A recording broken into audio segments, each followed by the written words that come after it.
వీక్షణం. బెంగాల్లో మరోసారి రాజకీయం రసవత్తరంగా మారింది. ప్రస్తుతం తృణమూల్ నేతలే టార్గెట్గా దాడులు జరుగుతున్నాయి. టీఎంసీ కీలక నేత అభిషేక్ బెనర్జీపై అయితే ఏకంగా రాళ్లు పడ్డాయి, గుడ్లు పగిలాయి. ఇంకేముంది, ఒక్కసారిగా బెంగాల్లో తీవ్ర ఉద్రిక్త పరిస్థితికి ఆజ్యం పోసింది ఈ ఘటన. అభిషేక్ బెనర్జీ హాస్పిటల్కు వెళ్లేసరికి రాష్ట్ర రాజకీయాల్లో హీట్ పెరిగింది, మాటల మంటలు మొదలయ్యాయి. ఇంతకీ బెంగాల్లో అసలేం జరుగుతోంది? అభిషేక్ ఎందుకు టార్గెట్ అయ్యాడు? ఇది ప్రజాగ్రహమా, ప్రత్యర్థి పార్టీల పన్నాగమా?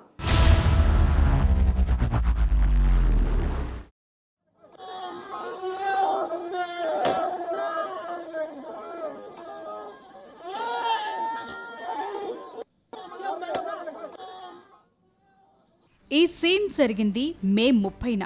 కానీ దీని తాలూకు రాజకీయం మాత్రం ఇంకా కొనసాగుతూనే ఉంది.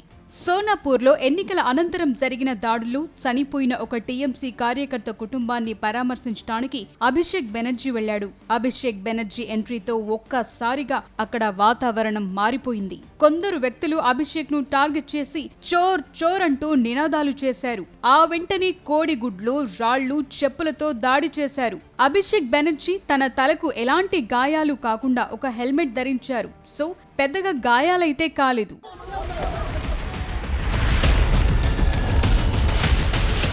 ఇష్యూ ఏదైనా తమకు అనుకూలంగా వాడుకోవటంలో రాజకీయ నేతలను మించిన వారుండరు. ఇప్పుడు ఈ దాడి కూడా అలాంటిదే అనే చర్చ జరుగుతోంది. ఎన్నికల్లో ఓటమి తరువాత తీవ్ర నిరాశలో ఉన్న టీఎంసీ క్యాడర్లో జోష్ పెరుగుతోందనే చర్చ ఇప్పుడు మొదలైంది.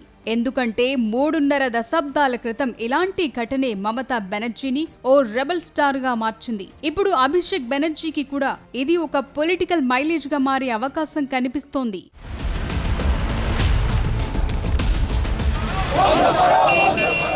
అంతేకాదు, ఈ కష్టకాలంలో మమతా బెనర్జీకి ఇండి కూటమి నుంచి అనూహ్య మద్దతు లభించింది. గతంలోని రాజకీయ విభేదాలను పక్కన పెట్టి పలువురు జాతీయ నేతలు ఆమెకు సంఘీభావం తెలిపారు. కాంగ్రెస్ నేత రాహుల్ గాంధీ స్వయంగా మమతకు ఫోన్ చేసి పరామర్శించారు. ఇది ప్రజాస్వామ్యంపై జరిగిన దాడి అని ఖండించారు. అవసరమైతే అభిషేక్ కు మెరుగైన వైద్యం కోసం హైదరాబాద్ తరలించేందుకు తాము అండగా ఉంటామని హామీ ఇచ్చారు. కాంగ్రెస్ అధ్యక్షుడు మల్లికార్జున ఖర్గే కూడా ఇది బీజేపీ కక్ష సాధింపు రాజకీయాలకు నిదర్శనమని ఆరోపించారు. సమాజ్వాదీ పార్టీ అధినేత అఖిలేష్ యాదవ్ కోల్కతాకు వచ్చి మరీ మమతను పరామర్శించారు. అరవింద్ కేజ్రీవాల్, తేజస్వి యాదవ్ వంటి వారు కూడా మద్దతు ప్రకటించారు.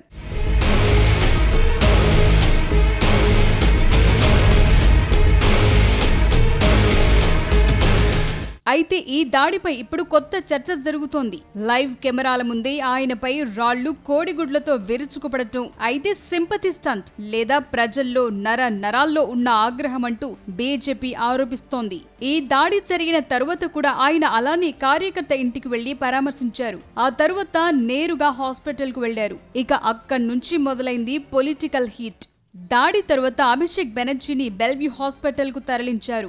అక్కడ ప్రాథమిక చికిత్స తరువాత అతడికి పెద్దగా గాయాలేం కాలేదని డిశ్చార్జ్ చేశారు. దీనిపై దీదీ ఫుల్ సీరియస్ అయ్యారు. ఆ హాస్పిటల్ సీఈఓ ప్రదీప్ టాండన్ కు వార్నింగ్ ఇచ్చారు. టాండన్, మీరు తప్పు చేశారని, తాము చేసిన సాయాన్ని గుర్తుంచుకోవాలన్నారు. దేవుడు మిమ్మల్ని క్షమించడని, మీ అహంకారాన్ని గుర్తుంచుకుంటామన్నారు దీదీ.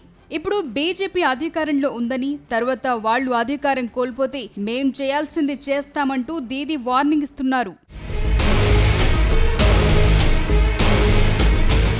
అంతేకాదు, అసెంబ్లీ ఎన్నికల్లో గెలిచిన తమ నేతను అంతమొందించడానికి ఈ ప్లాన్ చేసిందని మమతా బెనర్జీ, టీఎంసీ ఆరోపిస్తున్నాయి. కావాలని అభిషేక్ కు భద్రత తగ్గించారని, ఇది బీజేపీ స్పాన్సర్డ్ దాడి అని వారు చెప్తున్నారు. కాదు, అభిషేక్ బెనర్జీ అహంకారమే కారణమనేది బీజేపీ కౌంటర్. గత 15 ఏళ్లుగా టీఎంసీ సాగించిన అణచివేత, అవినీతిపై స్థానిక ప్రజల్లో ఉన్న తీవ్ర ఆగ్రహమే ఇలా దాడి రూపంలో వ్యక్తమైందని, ఇందులో తమ ప్రమేయం లేదని బీజేపీ అంటోంది. అంతేకాదు, గతంలో టీఎంసీ నేతలు, కార్యకర్తలు, కొందరు గూండాలు తమ పార్టీ నేతలపై చేసిన దాడులను గుర్తు చేస్తోంది బీజేపీ. 2021 అసెంబ్లీ ఎన్నికల ప్రచారానికొచ్చిన అప్పటి బీజేపీ చీఫ్ జేపీ నడ్డాపై రాళ్లతో దాడులు చేశారు. అభిషేక్ బెనర్జీ నియోజకవర్గం డైమండ్ హార్బర్ వైపు వెళుతుండగా సిరకోల్ వద్ద ఈ దాడులు జరిగాయి. గతేడాది ఆగస్టులో సువేందు అధికారి కాన్వాయ్ పై కూడా రాళ్ల వర్షం కురిపించారు నిరసనకారులు. ఇక గతేడాది అక్టోబర్లో బీజేపీ ఎంపీ ఖగేన్ ముర్ముపై కూడా దాడి చేశారు. ఈ దాడిలో ఆయన తలకు తీవ్ర గాయమైంది. ఇక సెంట్రల్ మినిస్టర్ గా ఉన్న సుకాంత మజుందార్ కాన్వాయ్ పై కూడా దాడి జరిగింది. ఇది ప్రముఖ లీడర్ల లిస్టు మాత్రమే. ఇక చోటా మోటా నేతలు కార్యకర్తలపై దాడులకైతే లెక్కలేదు. ఇప్పుడు ఈ దాడులన్నింటినీ గుర్తు చేస్తోంది బీజేపీ.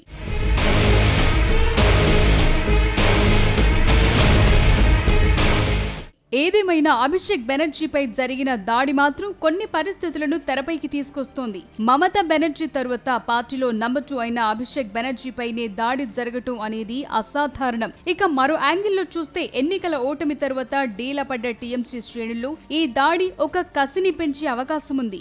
మరో కోణంలో చూస్తే ఒకప్పుడు బెంగాల్ను శాసించిన టీఎంసీ నేతలకు ఇప్పుడు సొంత నియోజకవర్గాల్లోనే రక్షణ కరువైందనే సంకేతాలు కనిపిస్తున్నాయి.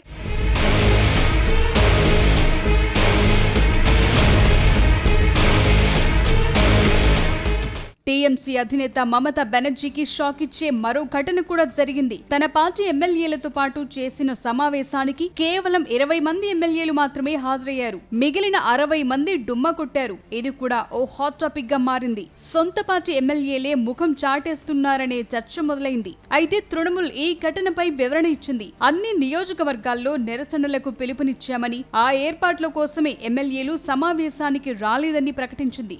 ఏదేమైనా ఈ కోడిగుడ్ల దాడిని మాత్రం తమ రాజకీయ అస్త్రంగా మార్చుకునేందుకు టీఎంసీ చేయాల్సిందంతా చేస్తోందని మాత్రం అర్థమవుతోంది. అయితే ఇది ప్రజల్లోకి ఎలా వెళుతుందనేది చూడాలి.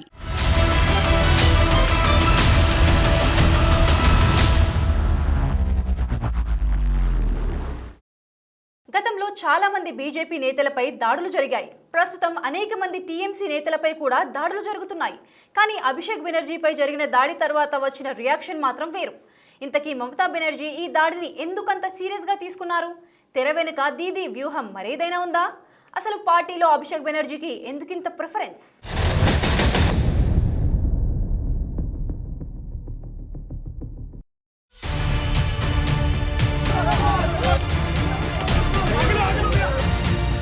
ఈ దాడి జరిగిందని కాదు కానీ పశ్చిమ బెంగాల్ రాజకీయాల్లో అత్యంత చర్చనీయాంశంగా మారిన పేరు అభిషేక్ బెనర్జీ. ఈ అభిషేక్ బెనర్జీ మరెవరూ కాదు, పశ్చిమ బెంగాల్ మాజీ ముఖ్యమంత్రి, తృణమూల్ కాంగ్రెస్ అధినేత్రి మమతా బెనర్జీ సొంత మేనలుడు. అందుకే మమతా మాటకు ఎంత విలువుంటుందో అభిషేక్ బెనర్జీ మాటకు కూడా అంతే. అందుకే బెంగాల్ పొలిటికల్ సర్కిల్స్ లో అతడిని భైపో అని పిలుస్తారు. భైపో అంటే బెంగాలీలో మేనల్లుడు అని అర్థం.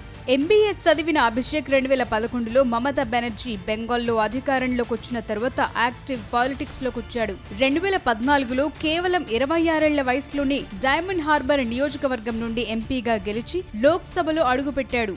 దీదీ వారసుడిగా పేరుండడంతో అతి త్వరలోనే పార్టీలో కీలక సభ్యుడిగా మారాడు అభిషేక్. దీదీ వారసుడిగా పేరుండడంతో త్వరగానే పార్టీలో కీలక సభ్యుడిగా మారాడు అభిషేక్. కేవలం వారసత్వం అనే కార్డుతోనే కాకుండా తన వ్యూహాలతో పార్టీపై పట్టు సాధించాడనే చెప్పాలి. అభిషేక్ మొదట యూత్ లో తన గ్రాఫ్ ను పెంచుకున్నారు. మొదట తృణమూల్ యువ కాంగ్రెస్ అధ్యక్షుడిగా బాధ్యతలు చేపట్టి రాష్ట్ర వ్యాప్తంగా యువతను పార్టీ వైపు తిప్పటంలో కీలక పాత్ర పోషించాడు. 2021 అసెంబ్లీ ఎన్నికల్లో ప్రశాంత్ కిషోర్ టీమ్ ను బెంగాల్ కు తీసుకురావటంలో, సరికొత్త డిజిటల్ ప్రచార వ్యూహాలను అమలు చేయటంలో అభిషేక్ కీలక పాత్ర పోషించారు. ఆ ఎన్నికల్లో టీఎంసీ భారీ విజయం సాధించడంతో ఆయన గ్రాఫ్ ఒక్కసారిగా పెరిగింది. ప్రస్తుతం ఆయన టీఎంసీ జాతీయ జనరల్ సెక్రటరీ. మమతా బెనర్జీ తరువాత పార్టీలో ఏ నిర్ణయమైనా అభిషేక్ బెనర్జీ అనుమతి లేకుండా జరగదు. నిజానికి అభిషేక్ దీదీ వారసుడు అనేది ఓపెన్ సీక్రెట్. మమతా బెనర్జీ తన రాజకీయ వారసుడిగా అభిషేక్ బెనర్జీని ఎప్పుడో ప్రకటించారు. ఇన్నాళ్లు అధికారంలో ఉండేసరికి ఏం తెలియలేదు. కానీ రీసెంట్ అసెంబ్లీ ఎన్నికల్లో టీఎంసీ ఓడిపోయి బీజేపీ అధికారంలోకి రావటంతో అభిషేక్ నాయకత్వానికి పెద్ద పరీక్ష ఎదురవుతోంది. పార్టీ ఓడినా క్యాడర్ ను కాపాడుకునే బాధ్యతను ఆయనే భుజాన వేసుకున్నారు. బట్ అభిషేక్ బెనర్జీ ఎంత వేగంగా ఎదిగారు, అంతకంటే ఎక్కువ వివాదాల్లో చిక్కుకున్నారనే చెప్పాలి. మమతా బెనర్జీ పార్టీలోని సీనియర్ నేతలను పక్కన పెట్టి తన మేనల్లుడికే సర్వాధికారాలు ఇచ్చారని ఆరోపణలున్నాయి. సువేందు అధికారి వంటి సీనియర్లు టీఎంసీని వీడటానికి అభిషేక్ బెనర్జీ ఒక కారణమనే చర్చుంది. అంతేకాదు పశ్చిమ బెంగాల్లోని ఈస్టర్న్ కోల్ ఫీల్డ్స్ పరిధిలో జరిగిన వేల కోట్ల రూపాయల అక్రమ బొగ్గు రవాణా కేసులో ఈడీ, సిబిఐలు అభిషేక్ బెనర్జీతో పాటు ఆయన భార్య రుజిరా బెనర్జీలను కూడా పలుసార్లు విచారించారు. అంతేకాదు స్కూల్ జాబ్స్ స్కామ్ లో కూడా అభిషేక్ పేరు వినిపించింది. టీచర్ల రిక్రూట్మెంట్ లో జరిగిన భారీ అవినీతికి సంబంధించి కూడా ఈడీ ఆయనకు నోటీసులిచ్చి విచారించింది. అసెంబ్లీలో ప్రతిపక్ష నేత ఎంపికకు సంబంధించి ఒక టీఎంసీ తీర్మానంపై ఫోర్జరీ సంతకం చేశారనే ఆరోపణలపై బెంగాల్ సిఐడి నోటీసులిచ్చింది. అంతేకాదు బెంగాల్లో జరిగిన అనేక అల్లర్లు, ఆందోళనలు, హింసకు అభిషేక్ బెనర్జీనే ఓ రకంగా కారణమనే చర్చుంది. నిజానికి మొన్నటి ఎన్నికల్లో టీఎంసీ ఓటమికి దీది ఎంత కారణమో అభిషేక్ కూడా అంతే కారణమనే చర్చుంది. అభిషేక్ బెనర్జీ నమ్మచ్చుగా ఉన్నప్పటికీ సీనియర్ నాయకుల్లో ఆయనపై తీవ్ర అసంతృప్తి ఉంది. అయితే అధికారం లేకపోవడంతో ఇప్పుడు అసంతృప్త నేతలైతే ఇతర పార్టీలో చేరాలి, లేదంటే అభిషేక్ ను తమ నాయకుడిగా అంగీకరించాలి. గతంలో అభిషేక్ నిర్వహిస్తున్న జాతీయ ప్రధాన కార్యదర్శి పదవిని రద్దు చేసేశారు. ఇదే కాకుండా పార్టీలోని ఇతర పదవులను కూడా రద్దు చేసేశారు దీది. అప్పట్లో జూనియర్లు, సీనియర్లకు మధ్య గ్యాప్ ను తగ్గించేందుకు ఈ పని చేశారు. ప్రస్తుతం అభిషేక్ బెనర్జీని హైలైట్ చేసే పనిలో ఫుల్ బిజీగా ఉన్నారు మమతా బెనర్జీ. దానికి ఆయనపై జరిగిన రాళ్ల దాడిని ఫుల్ ఫ్లెడ్జ్ గా ఉపయోగించుకుంటున్నారు. టీఎంసీ మనుగడకు, అభిషేక్ బెనర్జీ పొలిటికల్ రీలాంచ్ కు ఈ ఘటన ఒక పెద్ద అస్త్రంగా మారిందనే చెప్పాలి. రాజకీయాల్లో సెంటిమెంట్, విక్టిమ్ కార్డ్ అనేవి అత్యంత శక్తివంతమైన ఆయుధాలు. మమతా బెనర్జీ ఈ విద్యలో దిట్ట.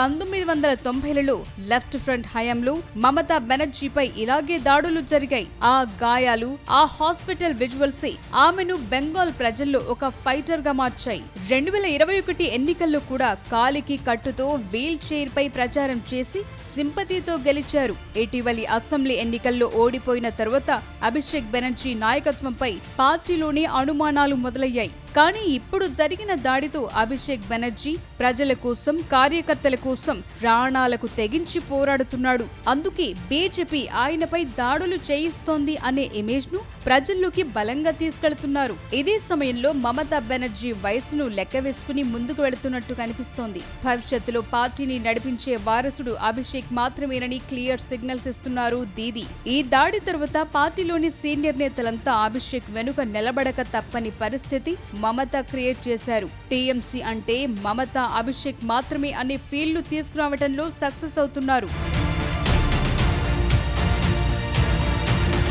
బెంగాలీ ప్రజల్లో సాధారణంగా హింసను ఎదుర్కొని నిలబడే నేతలకు ఒక రకమైన గౌరవం ఉంటుంది.